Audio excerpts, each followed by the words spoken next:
근데 이제 여기서 이런 질문이 던져지는 거죠. 아까 말했던 가격, 가치와 매력이 있단 말이 우리 증시가 다시 시크리칼이라는 전제가 되는 순간 과거에도 주가 빠질 때 쌌잖아요. 싸면서 더 빠졌던 거잖아요. 어찌됐든 간에 반도체 쪽이 우리 실적의 60%를 잡고 있는데 이쪽의 선행적인 지표는 캐펙스 투자. 여기에 만약 정말 증가 속도가 좀 둔화된다면 우리 시장의 모든 가정들이 좀 흔들리면서 우리가 잊고 싶었던 고포에 사서 저포에 팔라는 구간이 된 건지. 저도 개인적으로 반문하는 질문 중에 하나인데 이 빅테크라고 불리는 업체들이 도대체 뭘 하려고 이렇게 좀 말도 안 되는 돈들을 투자하고 있냐. 그냥 정말 말도 안 되는 규모잖아요. 그냥 사실 현상으로 봤을 때는 이 수요가 사실 말도 안 되는 게 이 돈을 이렇게 때려 박는다라고 하는 게 본 적이 없는 금액들이니까 다 놀라고 뭔가 좀 추정들이 안 되는 거지 않습니까? 지금 모두가 다 하이퍼스케일러 캐펙스 뭐 추이만 보고 있는데 결국에는 이번 이란이나 뭐 베네수엘라나 미국이 그렇게 개시를 한 그 배경을 보면은 25년 11월 말쯤에 나온 그 국가안보 전략 보고서가 있거든요. 근데 거기서 아주 명확히 이제 그 명시를 하는 게 뭘 팔아먹으려고 할까 이렇게 생각해 보면 GPU로 출발해서 지금 낸드 플래시까지 확산이 돼왔지 않습니까? AI 관점에서는 병목을 도장 깨듯이 그렇죠. 돌파해가는 과정 중에 있다라고 저는 생각을 하고 이게 지금 확산되는 과정에서 그러면 아직 안 올라왔는데 앞으로 더 확산될 만한 영역이 뭐가 있을까 생각해 봤을 때는 글로벌 패권을 AI와 저렴한 에너지로 자기네들이 글로벌 패권을 이루겠다. 트럼프가 그렇게 천재적이었던 거예요. 야, 그 정도로 전략적인가 트럼프가. 지금은 다 캐펙스만 보고 있는데 그 뒤에 사이클을 봐야 된다. 그 뒤에 이제 로봇과 우주 사이클이 있는데 로봇 같은 경우에는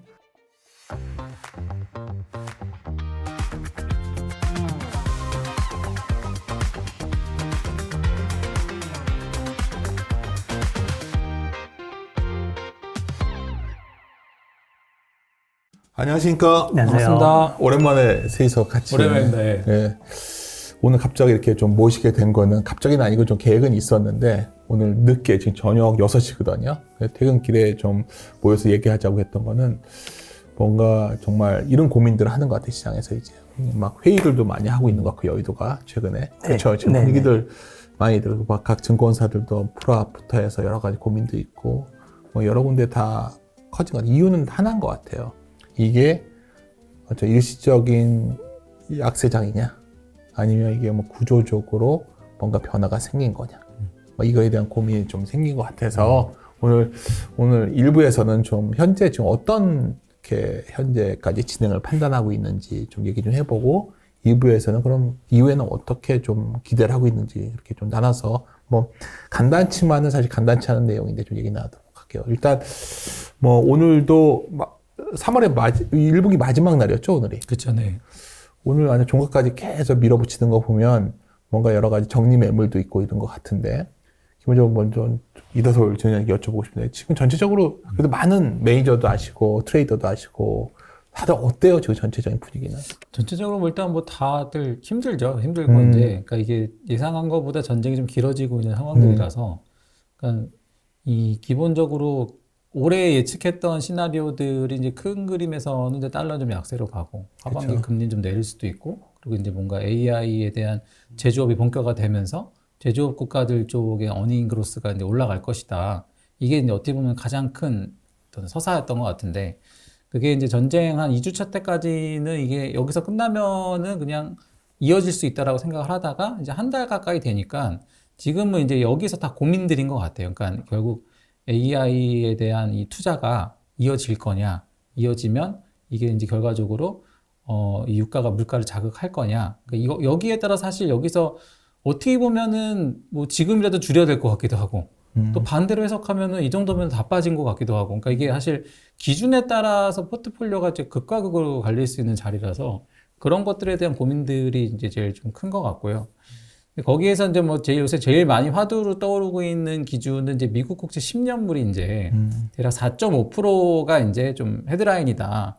4.5% 기준으로 이제 실제 연준의 의사결정에 좀 영향을 줄 수 있지 않겠냐 이런 우려들이 있다 보니까 일단은 4.5 밑에서 좀 유지가 된다고 하면 상대적으로 기본적으로 이 기술의 트렌드가 이어진다라는 쪽으로 해석들을 하려고 하는 것 같고 이제 4.5가 넘어가면 실제 금리 인상이 되면서 여러 가지 투자들이 좀 지연된 시나리오까지 반영해야 되는 거 아니냐. 그래서 지금 제일 많이 보는 거는 장중에 그 10년물 국채금리랑 유가 분봉이랑 이런 것들 관찰하면서 지금 기도하고 있는 것 같습니다.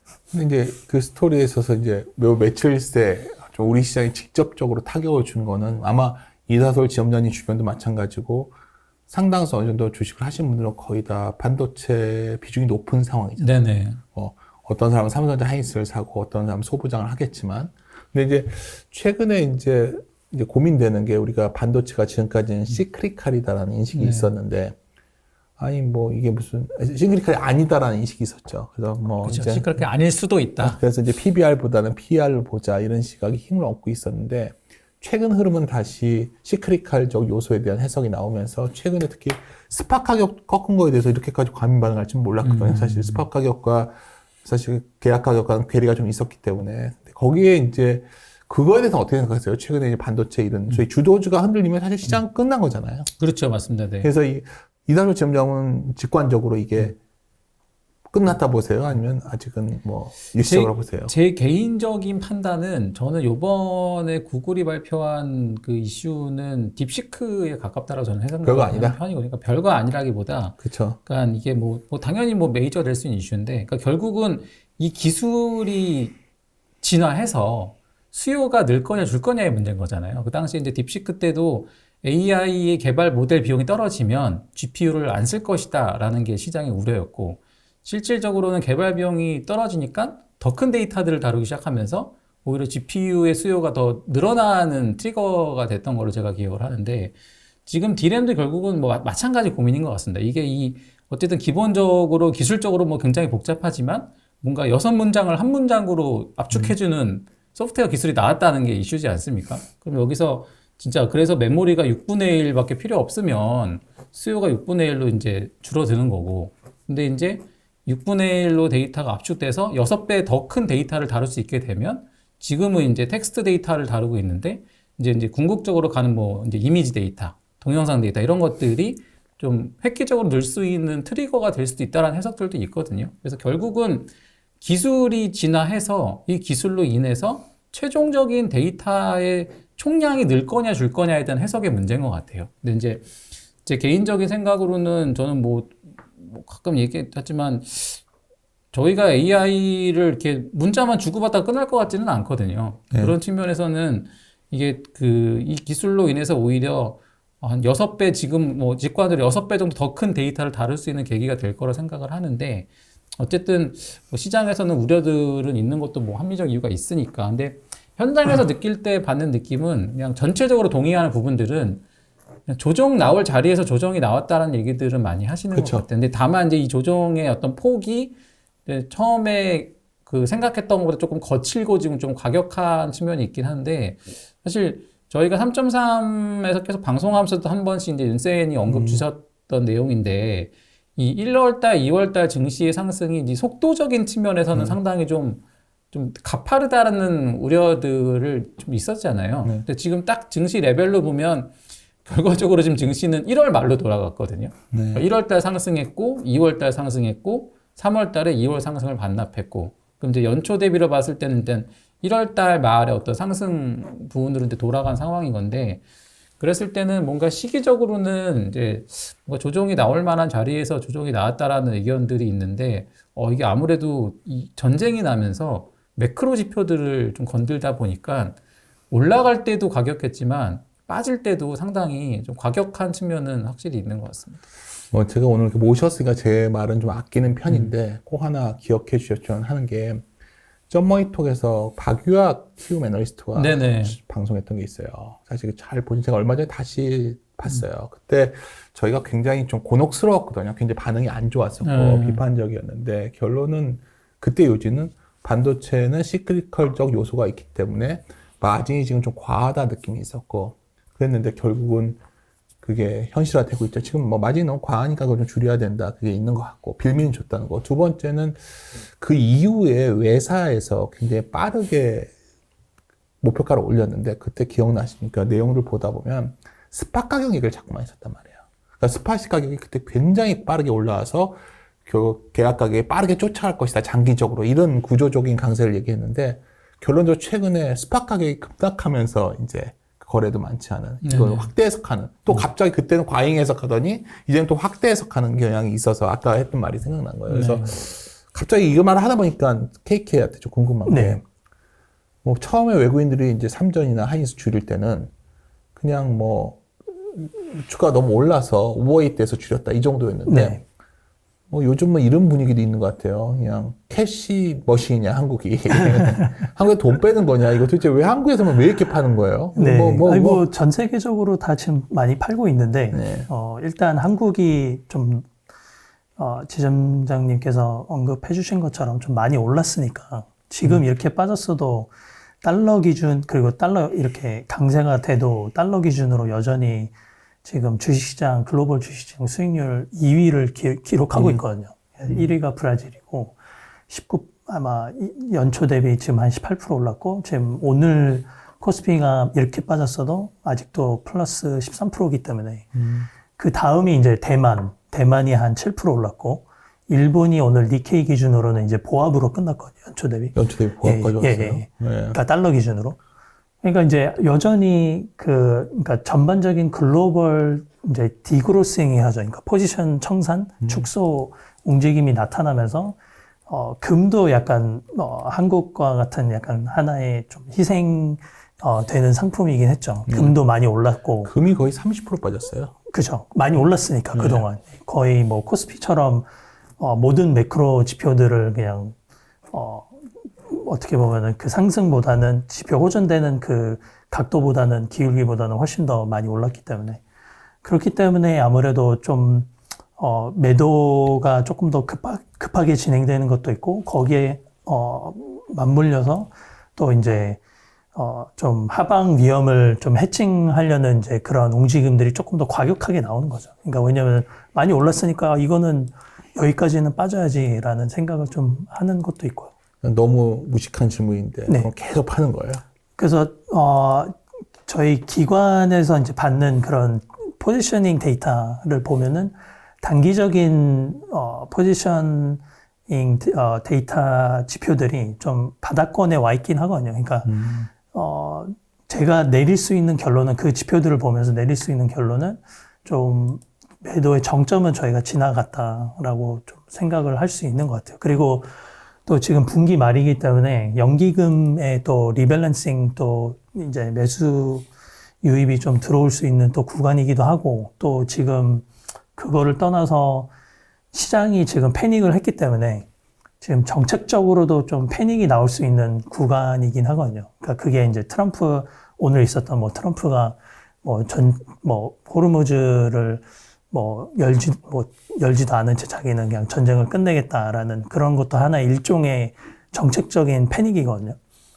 보통은 이제 금융시장이 많이 빠지면은 중앙은행에서 이제 보통 이제 정책적인 패닉을 보이긴 했는데 지금은 이제 중앙은행 쪽에서 사실 패닉이 그러니까 뭐 금리 인하나 뭐 유동성을 더 풀겠다라는 그런 패닉이 나올 수 있는 구간은 아니기 때문에. 패닉이 좋은 말이잖아요. 그렇죠. 이제 그거는 이제 좋은 말이죠. 오해들 하실까봐. 그러니까 정책 패닉이라는 거는 그 정책의 피벗을 완전히 가는 거, 피벗을 그러니까 얘기하시는. 뭐 패닉이라고 하는데 이제 팔러스 패닉인데 헷갈려 하실까봐. 그 주가 패닉이 더 온다로 오해하실까봐 여쭤봤는데. 그리고 이제 뭐 말씀하신 것처럼 지금 모든 뉴스들이 지금 다 겹치다 보니까 이제 아무래도 투자 심리가 급격하게 악화되다 보니까 이게 결국에는 더 예민하게 반응을 하고 있는 것 같아요. 그러니까 메모리 주식 같은 경우는 뭐 헬륨 가스 뭐 공급 차질 뭐 이런 뉴스도 나오고 뭐 터보 퀀트 이슈도 나오고. 그러니까 뭐 이 지금 문제는 뭐냐면 지금 만약 이게 시크리컬 사이클이라면 이제 Q를 늘려야 되니까 소부장 쪽에서 뭔가 좀 흐름이 있어요. 근데 소부장이 요새 더 강하게 두드려 맞기 시작하는 것 같더라고요, 지금. 근데 중요한 거는 지금 어찌 됐던 간에 최악의 시나리오를 프라이싱이 어느 정도 된 건지 궁금하고, 예를 들어서 방금 말씀하셨지만 타이완이 결국 대만이 뭐 TSMC가 약간 스탑이 되면 SK 하이닉스나 HBM 못 만드는 거잖아요. 그리고 뭐 이런 거로까지 생각을 하니까 뭐 시장이 도대체 이 Q 사이클 자체를 만들지 못할 거라는 가정들을 하기 시작하는 것 같은데. 그쵸. 이다솔 좀 생각은 어때요? 뭐 이런 말까지 나오는 거에 대해서 어떻게 생각해요? 그러니까 그게 가격에 반영되는 것 같습니다. 어느 정도 그러니까 되고 있는 것 같죠. 그러니까 지금? 저희가 사실 뭐 이 주식을 할 때 뭐 제일 먼저 저희가 사실 리서치 센터에서 배우는 게 예. 지금 시장에서 언급되는 모든 뉴스와 정보들이 지금 가격에 녹아 있다라고 가정을 그쵸. 하고 저희가 접근을 하지 않습니까? 사실 이제 고민은 그거죠. 그러니까 사실 우리가 지금 시중에서 들리는 어떤 그런 우려들, 그다음에 뭐 어떤 공포감들 그런 것들이 사실 이 지금 주가의 프라이싱이 그러니까 가격이 책정이 돼 있으니까 이런 어떤 급격한 변동성이 나오지. 만약에 시장이 그걸 우려하지 않고 있다고 하면은 굉장히 뭐 무난하게 넘어갔겠죠. 또 그런 면에서 저는 어쨌든 시장에서 그 얘기 나오는 것들은 지금 현재 가격들을 녹여내고 있는 가격이라고 기본적으로 생각을 하고요. 그럼 이제 우리가 여기서 사실 할 수 있는 것들은 뭐 이 철수를 하냐, 뭐 확전을 하냐의 정책적인 결정은 사실 지도자들이 하는 거기 때문에 이거는 뭐 이게 분석하는 사람이나 현장에서 주식을 투자하는 사람들이 예측할 수 있는 영역은 아닌 것 같고, 저희가 이제 할 수 있는 작업이 뭐가 있을까 생각해보면 결국은 이제 가격인 것 같아요. 결국은 이제 가격으로 돌아가는 건데, 그럼 지금 시장이 이제 어느 정도 가격을 지금 형성하고 그렇죠. 있는 여쭤본 것이냐. 거예요. 네, 예. 시장이 하나인데, 그러니까 저희가 뭐 1, 2월 달에 주식이 한참 올라갈 때도 이제 제일 많이 들었던 질문이 이제 지금이라도 주식을 해도 되냐? 너무 많이 오른 거 아니냐? 너무 많이 오른 것 같아서 좀 걱정이 된다. 이런 우려들을 굉장히 많이 받았었거든요. 근데 이제 그때도 이제 뭐 같은 고민인 건데, 오를 때도 고민이었고 빠질 때도 고민이었는데, 이제 그때도 이제 결과적으로는 어떤 게 보면 가장 많은 이야기들이었냐면, 속도는 문제가 있지만 가격적으로는 매력이 있는 것 같다는 언급들이 굉장히 많았습니다. 그러니까 지금까지 따져보면 뭐 대략 코스피 기준으로 5,050 정도라고 하면은 뭐 이제는 10배 한참 미칠 것 같은데 한 9배 전후가 되지 않을까 싶은데. PR로 따지면 뭐 8배죠. 8배 대로 들어왔죠. 또 네. 깨질 수도 있는. 그러면 거의 사실 깨진 수준이죠. 지금 우리가 지금 가격에서 그러니까 전쟁이 확전될까봐 겁나서 주식을 못 하겠다는 저는 뭐 굉장히 합리적인 것 같고, 근데 코스피가 너무너무 비싸서 손이 안 나간다는 좀 어폐가 있는 것 같아요. 왜냐면은 가격적으로는 우리가 그 뭐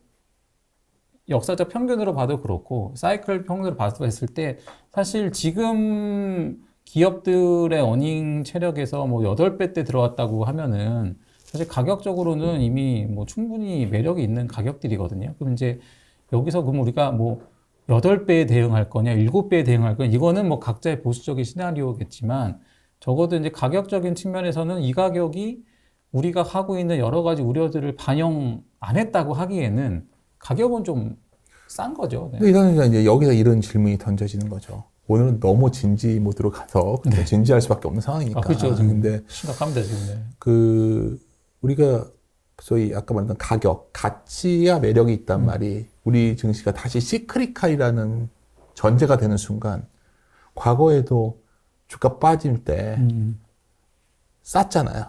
싸면서 더 빠졌던 거잖아요. 결국 여기서 고민스러운 거는 소위 이익의 성장 속도가 정점을 선행적으로 찍고 내린다는데 지금 어찌됐든 간에 반도체 쪽이 우리 실적의 60%를 잡고 있는데 네. 이쪽의 선행적인 지표는 소위 캐패스 투자. 네. 여기에 만약 정말 증가 속도가 좀 둔화된다면 우리 시장의 모든 가정들이 좀 흔들리면서 우리가 잊고 싶었던 고포에 사서 저포에 팔라는 구간이 된 건지. 그러니까 PR이 자꾸 내려가도 주가가 못 돌아서는 거. 예를 들어서 이거는 뭐에 해당되는 거냐면 사실 약간 고민스러운 게 많은 분들이 이 단계에서 엔비디아가 싸지 않냐 얘기를 많이 한단 말이에요. 과거에 굉장히 싸져 있으니까. 근데 사실 그런 성장주들이 접어왔을 때 싼 거냐에 대한 질문이 좀 있지 않을까요? 두 분한테 동시에 물어보는데 먼저 KK에서부터 한 다음에 이런 질문에도 또 좀 얘기 좀 해주세요. 네, 뭐 지금 외국인들도 약간 아직까지는 여전히 그 한국을 이제 좀 시클컬 시장이라고 아직도 바라보고 지금 대응을 하고 있는 거고, 그리고 저는 이제 개인적으로는 지금 모두가 다 하이퍼 스케일러 캐펙스 뭐 약간 추이만 보고 있는데 결국에는 요번 이란이나 뭐 베네수엘라나 미국이 그렇게 개시를 한 그 배경을 보면은 25년 11월 말쯤에 나온 그 국가안보 전략 보고서가 있거든요. 근데 거기서 아주 그 되게 클리어하게 이제 명확히 이제 그 명시를 하는 게 글로벌 패권을 AI와 그 저렴한 에너지로 자기네들이 글로벌 패권을 이루겠다. 에너지 것을 조건이 있다는 거죠. 그러니까 AI와 저렴한 에너지. 그래서 미국에는 이제 그 풍부하고 저렴한 국내 에너지가 있고 또 경쟁국에는 이거는 이제 결국은 제가 항상 얘기하는 그 투지 시대에서 그러니까 두 개의 그룹 미국 대 중국 패권 경쟁에서 이제 경쟁국에는 이제 해협 리스크를 통해서 이제 높은 에너지 비용을 안겨다 주고 자기네들은 자체적으로 어차피 자급자족이 되니까 에너지 비용을 이제 저렴하게 가져가면서 플러스 이제 기술 패권을 이제 통해서 자기네들이 글로벌 패권을 갑자기 궁금한데 말 끊어서 트럼프가 그렇게 천재적이었던 거예요? 그러니까 이거는 NSC에서 그 보고를 쓴 거니까 갑자기, 트럼프가 받았겠죠. 예. 야, 그 정도로 전략적인가 트럼프가? 예. 그래서 그러면 그렇게 생각하면은 과연 이게 그냥 그렇게 하이퍼스케일러 캐펙스만 추이를만 보고 저희가 계속 투자 늘어날 거다. 예. 그 다음에 플러스 이제 생존 전략이잖아요. 이게 결국에는 글로벌리 인구 감소 가 지금 일어나고 있는 현재 인구 구조 내에서 결국에는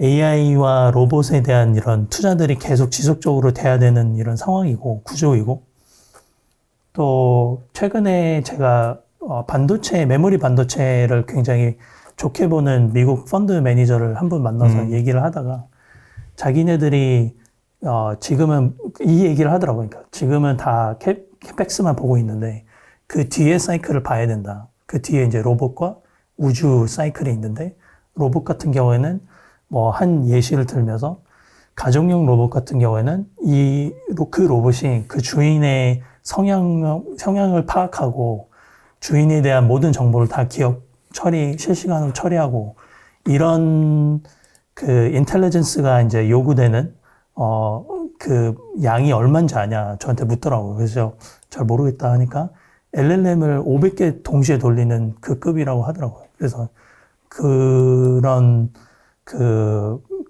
점만 봐도 이제 메모리의 양이 계속 지속적으로 추가적으로 계속 늘어날 거다. 그러니까 예를 들어서 그 토큰 사용량 보면 어마어마하게 늘어나고 있거든요. 네네네. 그러니까 이런 걸 보면 메모리의 수급에 대해서 우리 굉장히 확신이 있었다는 거죠, 지금까지는. 근데 네네. 이제 주가가 빠지면서 여러 가지 이제 우려들이 나온 거잖아요, 어떻게 보면. 그렇죠. 그 시기가 언제인지 모르겠는데, 그러면 지금부터 한 두부 세 분기 정도는 소위 메모리 시장이 상당히 좀 헤맬 거냐. 이 고민인데, 이 기간 동안에 굉장히 힘들 수도 있으니까. 이다솔 지문장 생각은 어때요? 좀 최근에 이제, 어떻게든 한국 증시의 실적을 가늠하는 것도 대표적인 두 기업이고, 어쩌면 저평가 여부도 이 두 기업을 싸냐 안 싸냐에 달린 거지, 다른 기업이 문제가 아니거든요. 그러니까 사실 결국에 이게 주가라는 게 결정하는 게 우리가 가장 이론적으로는 이 기업이 얼마나 돈을 벌 거냐에 시장이 얼마만큼 멀티플을 줄 거냐는 거잖아요. 그쵸. 그래서 시장이 뜨거울 때는 같은 돈을 벌어도 좀 가격을 더 쳐주는 거고 시장이 좀 위축됐을 때는 좀 가격을 덜 쳐주는 거고 근데 전체적으로 봤을 때 지금 시장에서 나오는 얘기들이 이 주가의 변동이 지금 굉장히 뭐 올라갈 때도 하고 따질 때도 마찬가지지만 그러니까 어떤 뭐 수요 단에서나 실제 벌어지는 KK 말씀드린 캐펙스 단에서는 자기 갈 길들을 가고 있는 거고 현장에서는 그리고 윤세인이 지적해 주신 것처럼 우리가 지금 쓰고 있는 토큰 양은 제가 최근에 제 주변만 봐도 지금 굉장히 기하급수적으로 늘어나고 있거든요. 근데 이제 그런 면에서 그럼 이제 결국은 우리가 뭐 때문에 고민하냐면 주가의 가격이 바뀐 거죠. 그러니까 이게 같은 메모리 업체가 같은 제품 만들고 같은 수요가 나오고 같은 AI 에 가고 있는데 이게 주가가 이제 어쨌든 뭐 우상향하고 있을 때는 이제 시장이 멀티플 좀 더 주고 싶은 거고 이제 빠질 때는 뭐 약간 좀 덜 주고 이거의 반복인 건데 어쨌든 이 가격이 멀티플이 얼마가 적정한가에 대해서는 사실 우리가 뭐 판단하는 거는 거의 입장의 차이기 때문에 이제 각자의 이견이 있을 것 같지만 우리가 조금 더 객관적으로 볼 수 있는 것들은 그러면 과연 우리가 지금 기대했던 이 어떤 뭐 수요들의 변화가 있냐 혹은 말씀 주신 대로 앞으로 캐펙스에 영향을 미치는 이벤트들이 나올 것이냐 뭐 이런 것들이 이제 실질적인 고민들이지 않습니까? 그런 측면에서 이제 저는 이제 그 AI 이번 사이클 계속 공부하면서 저도 개인적으로 반문하는 질문 중에 하나인데 결국 이제 이 빅테크라고 불리는 업체들이 도대체 뭘 하려고 이 AI 이렇게 좀 말도 안 되는 돈들을 투자하고 있냐. 정말 말도 안 되는 규모잖아요. 그냥 사실 현상으로 봤을 때는 이 수요가 할 말도 안 되는 게 이 돈을 이렇게 때려 박는다라고 하는 게 본 적이 없는 금액들이니까 다 놀라고 뭔가 좀 추정들이 안 되는 거지 않습니까? 그래서 저도 이제 개인적으로 많이 해보는 질문이 도대체 얘네는 뭘 하려고 이거를 준비를 해서 결국 뭘 팔아 먹으려고 이걸 하는 걸 텐데 뭘 팔아 먹으려고 할까 이렇게 생각해 보면 제가 이제 문득 떠올랐던 장면이 제가 1999년도에 휴대폰을 처음 샀거든요. 그때 20살의 011이라고 하는 TTL 폰을 이제 처음 사갖고 썼는데 그때 생각해보니까 제가 그때 친구들이랑 그걸 뭘 했냐면 문자를 주고받았었어요. 그러니까 전화하고 문자에서 약속 잡고 근데 그것만 해도 되게 엄청나게 새로운 신기한 기술이었잖아요. 그리고 아마 뭐 두 분 기억하실 것 같은데 그때는 뭐가 유행이었냐면 이렇게 문자 기호로 이모티콘 만드는 거. 그래서 이렇게 뭐 이렇게 눈웃음 2개 만든다거나 아니면 뭐 이렇게 물음표 써가지고 토끼 모양 만든다거나 연애를 많이 했었군요 그때. 아닙니다. 이거 동아리 활동하느라고 그래요. 동아리 활동. 그러니까 이런 따님들 보고 있을 것 같은데 와이프랑. 딸 트렌드는 알아야죠 일단. 근데 이런 게 어떻게 보면 그 당시에 되게 힙했던 네. 행동들인데, 근데 그리고서 생각해 보면은 그 다음에 이제 우리가 뭐 음악을 핸드폰으로 듣기 시작했고, 그 다음에 이제 스마트폰 나오면서 이제 2G 사진을 전송하고, 지금은 동영상을 실시간으로 보고, 뭐 자율주행이랑 이제 로봇을 실시간 제어하겠다라는 목표들을 갖고 있지 않습니까? 생각해 보면은 저는 99년도에 처음 핸드폰을 쓸 때 제가 한 20년 뒤에 뭐 드라마를 실시간으로 보는 시대가 올 거라고 생각을 못 했던 것 같아요. 근데 누군가는 어쨌든 그 시대를 준비하면서 뭔가 그때도 캐펙스 투자를 아마 했을 것 같은데, 그런 관점을 생각해 보면 우리가 지금 쓰고 있는 AI는 사실 저만 해도 그냥 뭐 이 어느 업체냐, 제미나이냐, 챗GPT냐, 클로드냐의 차이만 있을 뿐이지 어쨌든 기본적인 형태는 내가 문자를 주면 얘가 문자로 답을 받는 텍스트 데이터를 지금 주고받고 있는 상태인 거지 않습니까? 근데 이게 궁극적으로는 뭐 사진, 동영상에서 그 이후에까지 갔을 텐데 대화로 바뀔 수도 있겠죠 이제. 대화로 바뀔 수도 있겠죠. 근데 그렇게 했을 때 뭐 저도 뭐 이렇게 공대를 뭐 살짝 공대를 나오긴 했지만 이게 데이터가 텍스트에서 사진에서 동영상에서 뭐 리얼월드로 가는 과정에서 데이터 양이라는 게 선형으로 가지 않잖아요. 이게 거의 비례해서 거의 제곱 급수로 아마 올라가게 될 텐데, 그러니까 그렇게 생각해 봤을 때는 만약에 우리가 지금 쓰고 있는 이 텍스트 기반의 AI가 정말 우리가 궁극적으로 추구하는 AI 목표라고 하면 수요는 여기까지가 맞는 것 같아요. 그리고 누군가는 상당히 과잉 투자를 하고 있는 게 될 거고, 근데 그게 아니라 이거보다 우리가 조금 더 훨씬 더 많은 양의 데이터를 쓴 어떤 시대를 준비하고 있다고 하면 저는 다시 99년으로 돌아가서 그 투지폰, 문자폰 쓰라고 하면 저는 지금 못 쓸 것 같거든요. 그러면 그런 것들이 결과적으로는 앞으로 그 뭐 선도적인 빅테크 업체라든가 지금 현장에서 업체들이 준비하고 있는 이런 캐펙스가 될 거고, 그런 관점에서 뭐 주가의 가격은 뭐 늘 변동하기 때문에 우리가 또 뭐 늘 예측을 하려고 하지만 항상 틀리는 이슈들이고, 이 데이터의 총량이라는 게 어디를 목표로 하고 있냐를 생각했을 때는 적어도 데이터의 수요가 유가가 올라서 꺾일 것 같지는 않아요. 예. 그러니까 유가가 100불에서 200불 된다고 클로드 돌리는 사람들이 토큰을 절반으로 줄 것 같지도 않고, 그리고 뭐 전쟁이 확전된다고 해서 우리가 쓰고자 하는 AI 혁명의 속도를 이제는 전쟁이 나니까 조금 GPU 개발을 좀 더디게 해야겠다 이럴 것 같지는 않거든요. 그런 면에서는 분명히 우리가 어떤 기준을 잡고서 대응한다고 하면 사실 2월 달에 우리가 주가가 좀 너무 빠르게 올라가는 게 아닌가 고민했을 때 기다렸던 가격이거든요. 그쵸. 어떻게 보면. 네. 16만 원대인데. 네. 그래서 그때 항상 이게 그때는 비싸서 못 샀고 지금은 이제 너무 싸서 이제 못 사겠는 고민의 연속선상인 건데, 그냥 조금 더 지금은 그냥 우리가 할 수 있는 어떤 기준들을 하나씩 좀 잡아가는 게 오히려 계속 전쟁 상황 모니터 쳐다보고 있는 것보다 좀 더 좀 현명한 대응이지 않을까 하는 생각을 합니다. 기사를 지연이한테 제가 한번 여쭤보고 싶은 건데 이런 생각이 들어요. 최근에 결국 메모리는 시크리칼적 요소가 강하다. 네. 과거처럼 돌아가지 않겠지만 마진이 줄어든다는 측면에서 본다면 시크리칼적 요소가 완전히 사라질 수는 없는데, 네네. 예를 들어서 우리가 이제 많이 비교하는 게 왜 TSMC는 밸류를 저렇게 받는데 우리 못 받아 놀렸잖아요. 네. 결국은 그거는 어떻게 보면 파운드리라는 부분이었잖아요. 그렇죠.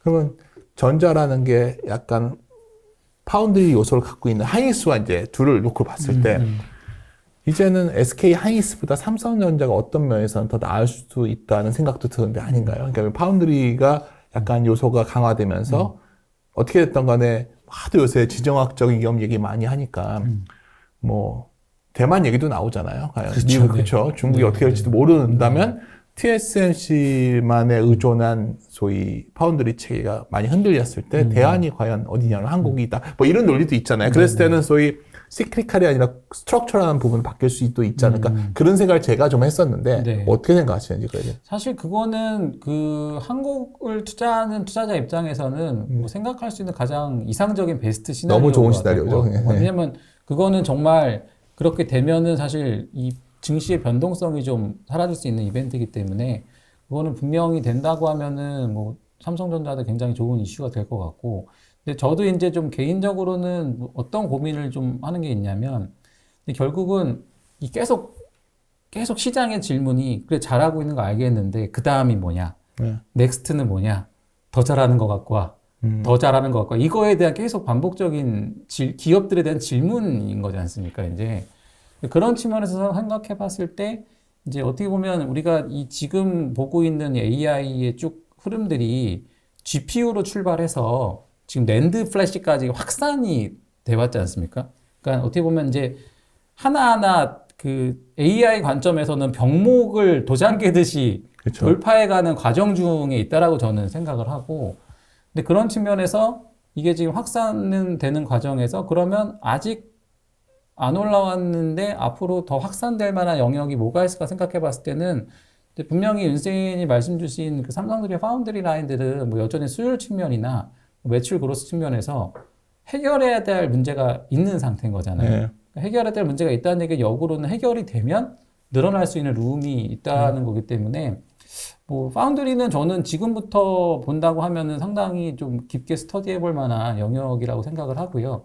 또 한 가지는 일정으로 봤을 때 우리가 뭐 당면한 일정들은 뭐 일단 이란이랑 미국의 전쟁이 뭐 당연히 제일 중요하지만 어쨌든 전쟁이라는 게 뭐 단기전이든 장기전이든 뭐 어느 순간에는 종료가 되겠죠. 종료가 됐을 때 그 이후의 시장이 어떤 이벤트나 또 어떤 것들, 어떤 세상을 바라볼 건가를 어떻게 보면 지금부터 좀 준비가 할 필요가 있다고 생각을 하는데 제가 이제 곰곰이 하반기 일정들 쭉 훑어보다가 좀 눈에 띄는 일정 중에 하나가 이제 그 삼성전자가 미국의 파운드리를 이제 공장을 사실 지었잖아요. 그렇죠. 졌는데 못 돌리고 있는 거지 않습니까? 거의 그래서 유유실에 있으니까 머스크도 괜히 그거 갖고 얘기하는 거죠. 그렇죠. 예. 그래서 못 돌리고 있고 또 어떻게 보면 실제 파운드리 지을 때 삼성이랑 발맞춰서 선제적으로 미국에 나왔던 기업들이 있지 않습니까? 네. 그 기업들도 사실 다 졌는데 이제 삼성전자 물량이 못 들어가니까 이제 못 들어가고 있는 일정들인데 만약에 이제 수율이 잡혔다라는 전제하에 저는 하반기에 미국 정치권에서 가장 참석하고 싶은 행사가 뭘까 생각해 보면 해외 기업이 돈 갖고 들어와서 미국에서 램프업한 공장이 돌아가면 그 공장에는 그 지역에 있는 모든 정치인들은 다 참여하고 싶을 것 같거든요. 근데 일정들을 보니까 반도체 공장 중에서는 삼성전자 그 파운드리 팹이 일정이 제일 빠르더라고요. 빠르고 이게 이제 실제 물량 받아가 돌리기 시작했을 때 이거는 그냥 한국뿐만 아니라 미국에서도 상당히 좀 이슈를 받을 수 있을 만한, 그러니까 어떻게 보면 정치권에서는 되게 생생되게 좋은 이벤트니까 뭐 그런 이벤트가 될 수 있지 않을까라고 개인적으로 생각을 하는데 그런 관점에서는 반도체 전체 밸류체인 중에서 파운드리가 좋아지면 좋아질 수 있는 라인들이 어떻게 보면 올해부터 한 27년, 28년까지 한 3년 정도 놓고 봤을 때는 그로스는 제일 좋을 수도 있지 않을까. 그렇죠. 뭐 그런 우리가 아이디어는 갖고 있습니다. 항상 모멘텀이 제일 센 게 적자에서 흑자로 그렇죠. 돌아왔을 턴어라운드죠. 그렇죠. 턴어라운드죠. 근데 파운드리가 이제 적자니까. 네. 아직도. 그래요. 우리가 오늘은 웃음기 쫙 빼고 우리가 얘기하고 있는데 1부에서 일단 대략 한번 훑어봤고 2부는 좀 우리 미래에 대해서 한번 좀 얘기를 나누도록 할게요. 좋습니다. 예, 잠시 쉬었다 가겠습니다.